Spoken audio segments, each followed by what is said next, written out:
Welcome back to New Rockstars. I'm Eric Voss, and this is a complete recap of everything you need to know before Captain America Brave New World. The full timelines of all of these characters, the history of the super soldier program, and Hulks in the Marvel Cinematic Universe, and a comprehensive summary of these faces across like 11 films, 21 episodes of Disney Plus shows, and everything really we know about the in-universe political landscape of the MCU. It is weird, but very interesting. And love it or hate it, this kind of stuff is now required viewing for all these new Marvel titles, but don't worry, we got you covered here at New Rockstars. Okay, in this recap, let's start with Captain America the First Avenger that came out in 2011. This movie showed us the origins of the super soldier program back during World War II. In 1942, a scrawny Steve Rogers is rejected from the army but is recruited to join the Strategic Scientific Reserve's super soldier experiment headed up by Abraham Erskine with the help of the inventor Howard Stark. Steve proves himself in basic training and meets Peggy Carter, and he ends up juicing up to become Captain America. Initially a propaganda machine, but eventually turns into a real-life killing machine of Nazis and Hydra soldiers on the battlefields of Europe. Howard Stark equips Steve with a vibranium shield, and while on missions against the Hydra forces of Red Skull, Johann Schmidt, and his crony Arnim Zola, Steve's best friend Bucky Barnes falls to his apparent death. Steve defeats Red Skull and stops a deadly attack on American cities by plunging the plane into polar ice, where he stays for decades until he gets thawed out by Nick Fury to join the Avengers initiative. Perhaps even more relevant to Brave New World is actually the Incredible Hulk film of 2008. Bruce Banner, played by Edward Norton in this movie, works at a Brazilian juice bottling plant that keeps coming back as Easter eggs in the MCU, so learn its name. Bingo Dolce. General Thaddeus Ross, played by William Hurt, hunts Bruce Banner using elite soldier Emil Blonsky, and Ross tells Blonsky that the gamma radiation experiments that created the Hulk were part of a government project to recreate the super soldier, and we actually see a tank in this movie with both Stark on the label and Erskine's alias. So yes, the Hulks of the MCU have been part of the super soldier program since the beginning. So Blonsky gets some of the super soldier serum, and while Bruce is on the run with General Ross's daughter, Betty Ross, Liv Tyler, Bruce communicates with a Mr. Blue online who ends up being Samuel Stearns, Tim Blake Nelson. Stearns is more interested, it turns out, in the godly potential of Bruce's blood, and he uses the Hulk serum to turn Blonsky into the Abomination. An accident also causes some of the Hulk blood to drip into an open wound on Stearns' head, causing his skull to enlarge. This was the last we saw of Stearns, but now this character is coming back in Brave New World as a somewhat more comic accurate version of the Hulk villain, the Leader. But in this movie, Hulk defeats Abomination in a Harlem brawl, and in a post-credit scene, Howard Stark's son, Tony Stark, finds General Ross in a bar and tells him that he's interested in a Hulk for the Avengers initiative. So really, the Battle of Harlem and the Times Square scene in Captain America the First Avenger were part of a time period known as Fury's Big Week, which gets explored further in Prelude Comics and in a Marvel one-shot short called The Consultant, in which S.H.I.E.L.D. agents Coulson and Sitwell discuss how the World Security Council originally wanted Abomination for the Avengers, but these two agents sabotaged this request by sending in Tony Stark, specifically to piss off General Ross. And one thing that isn't discussed enough is that William Hurt's performance as a drunken General Ross in that bar was most likely meant to be a reference to the moment in the comics that flashes back to reveal that the Red Hulk was, in the lead up to the World War Hulk's storyline, in fact, Thaddeus Ross. And I think that was really a big reason why, from that moment in 2008, Marvel diehards were waiting for Marvel Studios to turn Thaddeus Ross into Red Hulk. But in the movies, it took a lot longer for us to get there. In The Avengers 2012, Mark Ruffalo now played Bruce Banner in a groundbreaking CG redesign of the Hulk, the visual assets of which are still incorporated for the designs of every Hulk character, including Red Hulk, to this day. So when you see Red Hulk in this movie, you'll see traces of that 2012 Hulk in there. Hulk and Steve Rogers join Tony Stark Iron Man, Thor, Natasha Romanoff Black Widow, and Clint Barton Hawkeye to fight Loki and the Chitauri forces in the Battle of New York. This gets Thanos' attention. In the second Captain America movie, Captain America the Winter Soldier in 2014, Steve Rogers meets Sam Wilson, played by Anthony Mackie. Sam runs group counseling for veterans and was an Air Force pararescue airman who wore an experimental military wingsuit call sign Falcon. Steve Rogers learns that S.H.I.E.L.D. has been corrupted by Hydra, with Zola's disembodied AI Ghost running the show from Camp Lehigh's computer servers, because after World War II, he was recruited into the US military establishment under Operation Paperclip. We learn in this movie that Bucky is actually still alive as Hydra's brainwashed assassin over all these years, the Winter Soldier. Steve, Natasha, and Sam are at odds against the US government, and they have to fight to bring down Hydra's Project Insight helicarriers from assassinating a huge percentage of the population. In Avengers Age of Ultron, the Avengers have to work together to stop Tony Stark and Bruce Banner's AI creation known as Ultron. Sam Wilson is a part of the new Avenger lineup at the end of that film. Sam Wilson returns briefly in Ant-Man when he's the representative of the Avengers when Scott Lang tries to infiltrate Avengers compound. Sam and Scott fight, but Scott is able to get away. In Captain America Civil War from 2016, a messy Avengers mission in Lagos prompts the the UN to propose the Sokovia Accords to regulate all superheroes. Thaddeus Ross returns in this movie. He's now the US Secretary of State, and he shrugs off his absence as needing heart surgery, health issues that actually could come back in Captain America Brave New World. Ross demands that the Avengers sign the Accords, but the team is divided. T'Chaka, king of Wakanda, is assassinated in Vienna, and his son, T'Challa, the Black Panther, joins Team Iron Man to hunt down the Winter Soldier, who they think was behind the attack. Tony, during this time, also recruits Peter Parker from Queens. Meanwhile, Steve Rogers recruits Ant-Man and joins up with Wanda and Clint Barton and Sam, all to protect Bucky. The Avengers clash at an airport in Berlin, and we learn that all this time the Avengers were being manipulated by Baron Zemo, who got a hold of the Winter Soldier activation words and held a grudge against the Avengers for losing his family during the Battle of Sokovia. But Tony learns that Bucky, under Hydra brainwash, had killed his parents back in 1991, which leads to a brutal fight among Tony, Steve, and Bucky in an old Hydra lab in Siberia. Zemo confesses his involvement to T'Challa, but T'Challa prevents Zemo from ending his own life, and things end up with Rhodey being severely injured, and most of the members of Team Cap ended up getting imprisoned on the Raft, which is a floating prison for enhanced individuals. This movie ends with a rogue Steve Rogers breaking Sam Wilson and the others out of the Raft. Technically, directly after this in the MCU timeline are the events of the Black Widow film from 2021. In this movie, we see Secretary Ross in brief appearances chasing down a fugitive Natasha Romanoff after the events of Civil War, as she follows her own side mission with her adopted sister Yelena Belova to free their sisterhood of Black Widow agents from the floating base of the Red Room. Actually, one of the former Black Widow agents will be introduced in Captain America Brave New World, Ruth Bat Saraf, an Israeli superhero named Sabra in the comics, but in the movie universe, an Israeli Black Widow agent played by Shira Haas. It's February, it's cold out. You know what the best way to warm up would be? With some fresh baked pastries, still warm from the oven, filling your whole house with delicious aromas. If that sounds good to you, and the only thing standing in your way is you don't know how to make baked goods from scratch, Wild Grain has you covered. Wild Grain is the first ever bake from frozen subscription box for sourdough bread. They also have options for fresh pastas, artisanal pastries, cookies, and more, but my weakness is for bread. Unlike typical supermarket bread, Wild Grain uses a slow fermentation process that can be easier on your belly, richer in nutrients and antioxidants, and can help lower blood sugar spikes. Wild Grain is constantly adding new seasonal and limited time special items to try when you build your next box, so you never run the risk of getting bored. Plus, everything Wild Grain offers bakes in 25 minutes or less. From the freezer, you can fire up one of our breakdowns and have fresh bread ready to eat before I make it to the third act set piece. Producer Zach baked some giant ginger molasses cookies for the office, and they are delicious. All right, here we go. Giant ginger molasses cookies from our friends at Wild Grain. Oh, this is so good.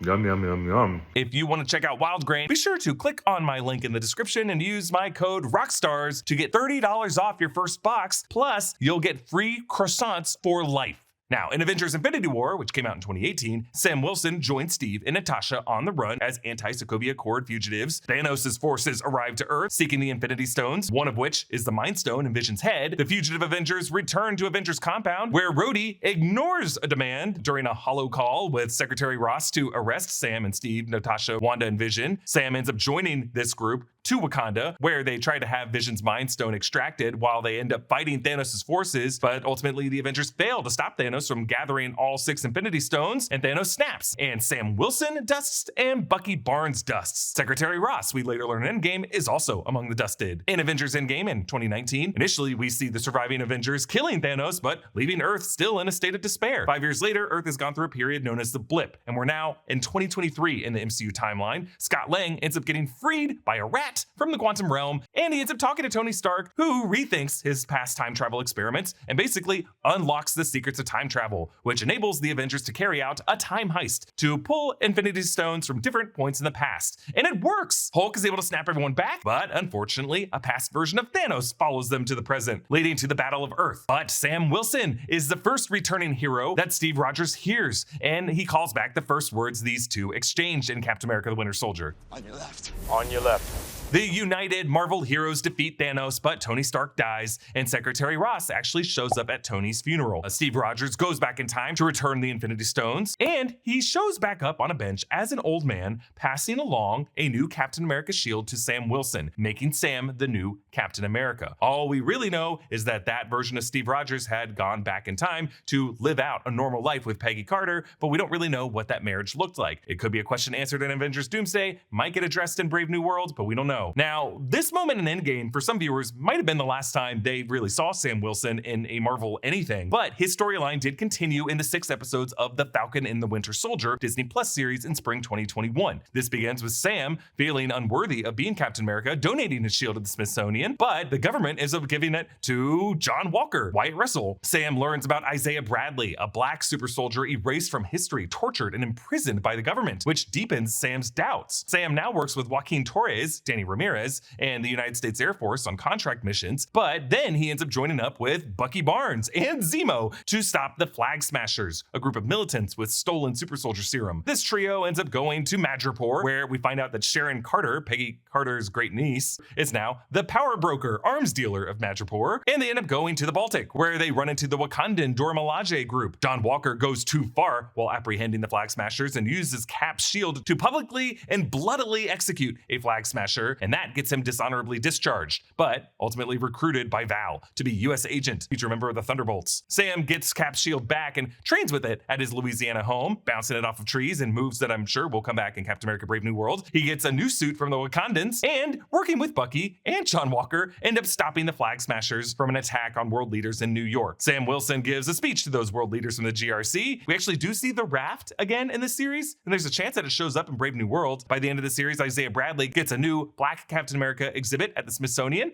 and Sam and Bucky end up partying with some family down in Louisiana. Joaquin Torres ends the series inheriting Sam's Falcon wingsuit. Now, at this point in spring 2021, this series was, at the time, the highest viewed title on Disney Plus, which gave Marvel Studios confidence to greenlight a 4th Captain America movie centered around Sam Wilson, the early drafts of which were written by 2 of the writers of the series. But we also need to check in on the Eternals film from 2021, which showed how the Marvel cosmic gods, known as the Celestials, planted in the Earth's core in ancient times a celestial seed to feed on the planet's life force over the millennia, to one day hatch that seed in a process called the emergence to form a new celestial named Tiamut and destroy planet Earth. The Eternals, all this time, were intended to be the synthetic caretakers of this process, but the Eternals, led by Cersei, get soft for humanity and stop this emergence, leaving Tiamut as a giant marbleized corpse sticking out of the Indian Ocean. In nearly every Marvel title since, many Marvel fans have wondered why no one in these titles ever talks about Tiamut. But this corpse is now returning finally in Captain America Brave New World. Actually, the one Marvel title to address Tiamut was She-Hulk, the 9-episode series that continued the Hulk subplot in the MCU. Since Bruce Banner had found a balance as Smart Hulk during the blip period in Avengers Endgame, he then created an inhibitor bracer on his wrist to allow him to revert back to normal human Bruce Banner form, as we saw in the Shang-Chi post-credit scene. But when Bruce and his cousin Jen Walters get in a car accident, the device gets damaged and Bruce's blood gets in the bloodstream of his cousin Jen, turning her into She-Hulk. Bruce helps her hone her Hulk skill set while she continues working as an attorney. One of her clients is Emil Blonsky, Tim Roth, returning from that 2008 Incredible Hulk film after a cameo in the Shang-Chi film. In She-Hulk, Jen becomes a target of a misogynistic network called the Intelligentsia. The Intelligentsia in the comics is the name of a villainous league that includes Samuel Stearns, the leader. But in She-Hulk, it was really just like a group of sexist internet trolls led by Todd, who really just wanted to steal Jen's Hulk blood. In the final episode, Jen breaks the 4th wall of the series to walk into the Disney studio lot and go into the Marvel vault to tell the Kevin robot that controls all storylines in the MCU to alter her storyline, to remove Hulk Todd, and really just bring back her sexy new hookup, Matt Murdock. This series ends with Hulk revealing he is a son from Sakaar named Scar. So will Hulk or Scar or She-Hulk or any of these characters appear in Captain America Brave New World? I doubt it. Mark Ruffalo did misspeak at an event that he might appear, but that was soon after retracted. There are other Hulk characters in Marvel Comics, like the young Amadeus Cho, that fans are expecting to see in the MCU at some point, but we just don't know for sure. Amadeus Cho is a super smart Korean-American kid who becomes the Hulk in 2015's The Totally Awesome Hulk series by Greg Pak. Over the years, some MCU fans have thought that Helen Cho from Age of Ultron could be revealed to be his mother, but that hasn't been confirmed yet. Now, Amadeus does have a supporting role voiced by Alex Lee in the animated Your Friendly Neighborhood Spider-Man, a series that, despite having a number of MCU parallels and at one point conceived to be an animated take of the MCU, is actually confirmed to be a separate universe. But it seems like Marvel Studios wants Amadeus Cho to be on our radar. Lastly, there are the events of Secret Invasion that explored a Skrull shapeshifter conspiracy surrounding surrounding Nick Fury, involving characters like Rhodey and Everett Ross, and Maria Hill, who was killed off. Boo. Really, the only possibly relevant takeaway from Secret Invasion is that the series ended with the US President James Ritson declaring war on all extraterrestrials on the planet. But the US President is now Thaddeus Ross, who is played by Harrison Ford after William Hurt's death in 2022. In past titles like Iron Man 3, the US President was Matthew Ellis. Shows like Luke Cage Season 2 made verbal reference to Donald Trump, and with Daredevil Born Again, it's looking increasingly likely that Marvel Studios is finally accepting all of the events on these Netflix shows as canon, but there's just gonna be a lot of timeline details and other weird stuff to iron out. My assumption is that the MCU intends all the modern era presidents to be fictional presidents. Per Daredevil Born Again, Wilson Fisk, Kingpin, is the mayor-elect of New York City. MCU government officials also includes actor Richard Schiff, Tony Ziegler from The West Wing, as US Secretary of State, whom we saw in Black Panther Wakanda Forever, and Val, Julia Louis-Dreyfus, as the current director of the CIA, a role that we will see her play in the Thunderbolts film. And the Thunderbolts will include Bucky Barnes, who's now a congressman in the US House of Representatives, and the team also has John Walker, Yelena Belova, Red Guardian Alexei Shostakov, Ava Star Ghost, and Antonia Dreykov, Taskmaster. So all of this sets the stage for where the MCU is at by the time of Captain America Brave New World. We got a US government run by Thaddeus Ross, who will finally transform into his Red Hulk form after some history with health issues and a past obsession with Hulk blood and supersoldier serum, and in recent years, a hostile relationship with the Avengers. Sam Wilson is now Captain America, Joaquin Torres is Falcon, and Isaiah Bradley is a past supersoldier with a very rough history with the US government. Samuel Stearns returns as the leader, who is somehow pulling the strings of what happens in this movie. Liv Tyler also returns in the 2008 Incredible Hulk film as Betty Ross. The dead celestial Tiamut finally returns after Eternals and is established in this movie as being a source of adamantium, a metal associated with Wolverine. And we should note that in the Marvel Comics, Wolverine, Weapon X, was part of that lineage of super soldier experiments that were all trying to create a super soldier in the style of Captain America Steve Rogers. Also in this movie, serving President Ross is Ruth Bat Sarath, a former Black Widow agent, and Congressman Bucky Barnes has this new friendship with Sam Wilson. So if this movie is very much about the US government, maybe a congressman does show up in it. And with all the Hulk stuff in this movie, many are expecting some other Hulk associated character could also show up. And the final piece of additional context to know going into Brave New World, the Serpent Society. So this is a snake-themed league of villains who fought Captain America in the 80s. Back in 2014, Kevin Feige teased that the third Captain America movie was going to be Captain America Serpent Society, before at that same panel revealing that that was just a decoy title that he changed to Captain America Civil War